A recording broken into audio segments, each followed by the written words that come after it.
Yeah. But can I correct you on something though?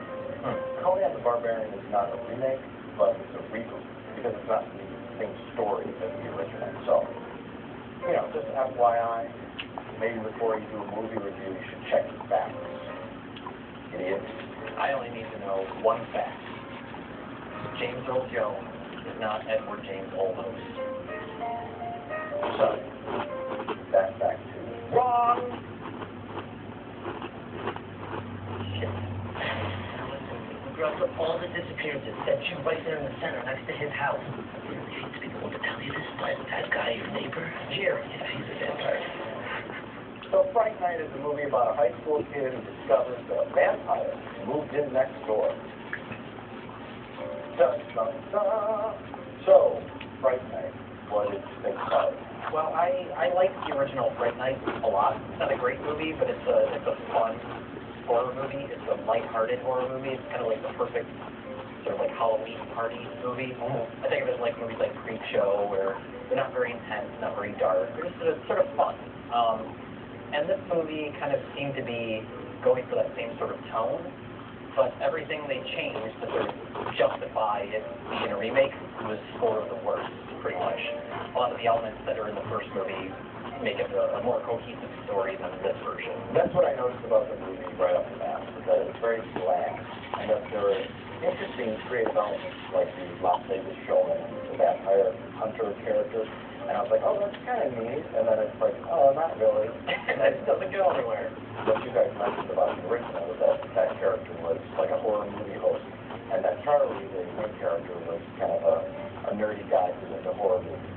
And so he goes to the horror movie host for help. Yeah. So he's just like a TV show fraud. Charlie goes to him for help, and throughout the course of the movie, sort of like learns to become this vampire hunter, which is the character he's been playing on TV, and it's a more interesting arc for that character than in this version, where there's like some stupid hackneyed backstory that a vampire killed his parents. You've been watching me. I've been watching you. Your mom, every kind of neglect gets off the scent. Your girl, she's right. I didn't find the movie, like, horrible. I thought it was enjoyable. It's not terrible. No. I think the problem with it for me was, one, it didn't go too far in using those fun elements of the movie. The high school kids are investigating something, and nobody believes them. Yeah. Well, there's not a vampire next door. You're crazy. Yes, it is.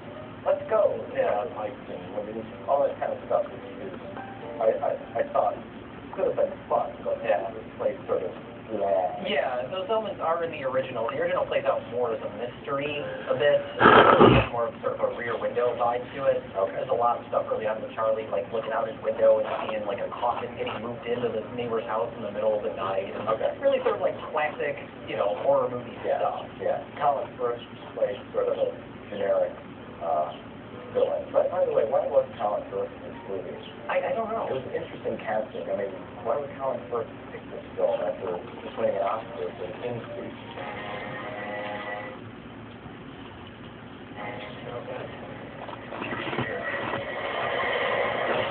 The one thing that stuck out to me was that this movie had 120-minute long running time. Yes. For those of you who don't do math, that's exactly 2 hours. And the movie felt like exactly 3 hours. It kind of felt like halfway through the movie, everyone just sort of gave up. There's like 3 climaxes. There's 3 big sequences that feel like this should be the end of the movie sequence. Yeah. There's 3 of them, like in a row, and then those like tiny little bits in between. Yeah. Well, there's that whole sequence where there's a bit of setup where like there's a vampire next door. Another Mom, lock the door. What are you talking about? You're crazy. That sort of stuff. And then it kind of all comes to a head with Colin Firth. It's like, I'm just going to blow your house up.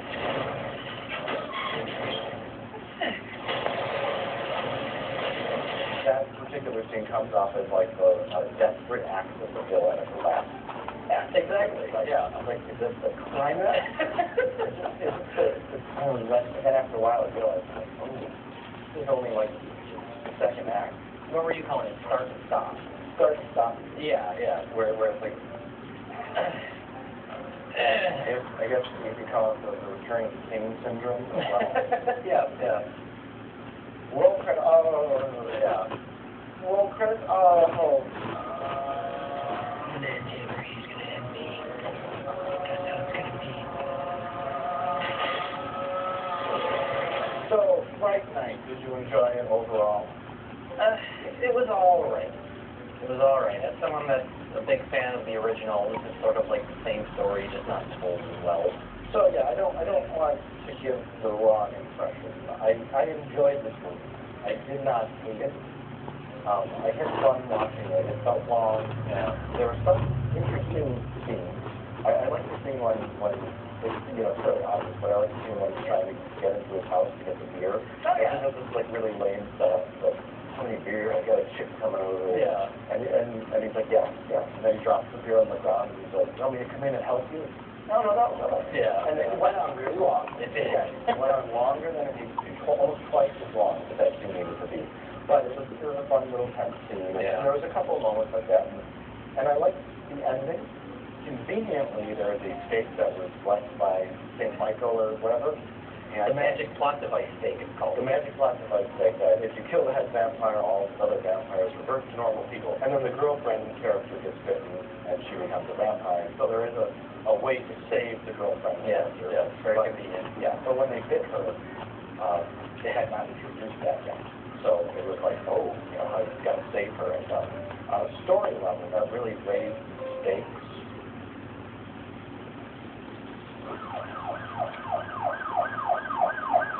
You hear that? Yeah, like a siren. It's the putty police. Oh, get my shotgun. They're not taking me without a fight.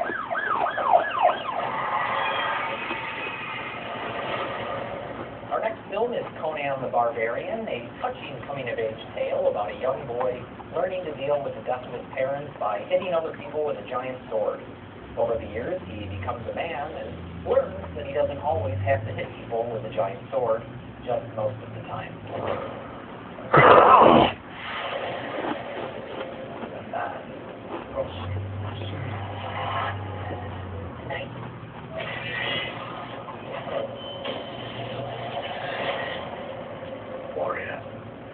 Mike, what did you think of Conan the Barbarian? I was thoroughly entertained by Conan the Barbarian in a barbarian sort of way. It's possibly the worst film I've ever seen.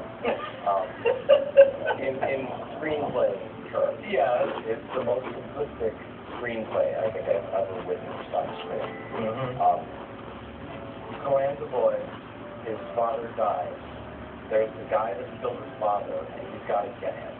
Yeah. And normally that sounds like a premise to a lot of movies, but there are other things that happen woven in throughout the story. There's plot twists, development that happen in the story. One character betrays another. The bad guy's really not up to that. He's up to this, and you know, other things can happen. This, no. And it's entirely silly, the whole movie. Yeah. And at exact intervals, they have utterly pointless actions. Like, they go on a ship as a place of refuge for something, and then while they're on the ship, guys swing in and attack the ship for no reason. They have to fight them off, and they all go, yay! And then it's like the next scene. It's like whenever the script needed an action scene, to keep the audience from falling asleep, they would throw away. And literally, there was nothing else that happened in the movie. No. There was one little minor thing that happened where there was a guy with an eye patch who said in the early part of the film, Conan, if you ever storm the bad guy's castle, call on me because I know the way in. Conan goes, whatever, fuck you, and leave. And then later on, he goes and finds him, which is, of course, the famous, soon-to-be-famous bar scene. Yes, the shortest scene in cinema history. Where Conan's going to go find this guy that pledged an oath to help him someday. And he goes into the place. And he says, I'm looking for this guy. Where is he? Oh, there he is. Yeah. He grabs the bar owner and he's like, I'm solving a mystery here. Where is this guy? And he's like, I'm right here. And then it's like, oh, okay, let's go. Moving on. And it's like, oh, okay. That's that.